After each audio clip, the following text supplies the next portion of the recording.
বাড়িতে আজকে ড্রাগন গাছ লাগালাম, তার জন্য মাটি, ভার্মিকম্পোস্ট, হাড়ের গুঁড়ো, জৈব সার ও গোবর। কারণ এই শীতকালে না গাছ লাগাতে খুবই ভালো লাগে। আমার ড্রাগন গাছ লাগানো অনেক দিনে একটা ইচ্ছে ছিল যে ড্রাগন গাছ লাগাবো, কারণ আমি ফেসবুকে প্রচুর, সোশ্যাল মিডিয়াতে প্রচুর দেখেছি অনেকেই ছাদ বাগানে ড্রাগন গাছ লাগায়, কারণ ড্রাগন গাছ লাগালে নাকি খুব ফলন হয়।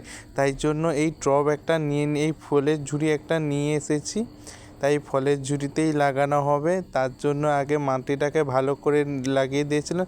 শুধু ড্রাগন গাছ নয়, তার সাথে আমি একটা গাছও কিনে নিয়ে এসেছি নার্সারি থেকে, সেটা হচ্ছে যে আঙুর গাছ। আঙুর গাছও নাকি খুব ভালো হয়, কিন্তু এই আঙুরটা কী আঙুর আমি বলতে পারবো না। আমার বোধহয় মনে হচ্ছে এটা খুব টক হবে আঙুরটা, কারণ এই আঙুরটা আমি বালতিতে লাগাবো আর ওই ড্রাগন গাছটা আমি ফলের ঝুড়িতে লাগাবো। এই ড্রাগন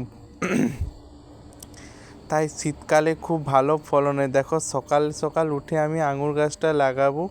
তাই আঙুর গাছে আমি ফেসবুকে প্রচুর দেখেছি ভিডিও। তোমরা কি এরকম ড্রাগন গাছ লাগাও? আমাকে কমেন্ট করে জানাবে। তার জন্য এটা না লাল ড্রাগন, এটা হলুদ ড্রাগনও। এই গাছটা যদি ভালো হয় তাহলে আমি পরে একটা হলুদ বা সাদা যে কোনো একটা গাছ লাগাবো।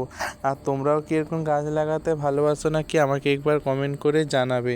আর এদিকে দেখো, সারাক্ষণ শুধু বক বক করে যাচ্ছে, এটা এইভাবে করো, ওটা ওইভাবে করো, কিন্তু গাছটা তো আমি লাগাবো না, তোমরা বলার দরকার কি আছে। তাই পুকুর থেকে আমি জল তুলে এনে নিয়েছি, জল আমি দেবো, জল দিয়ে লাগাবো। যতই জল এই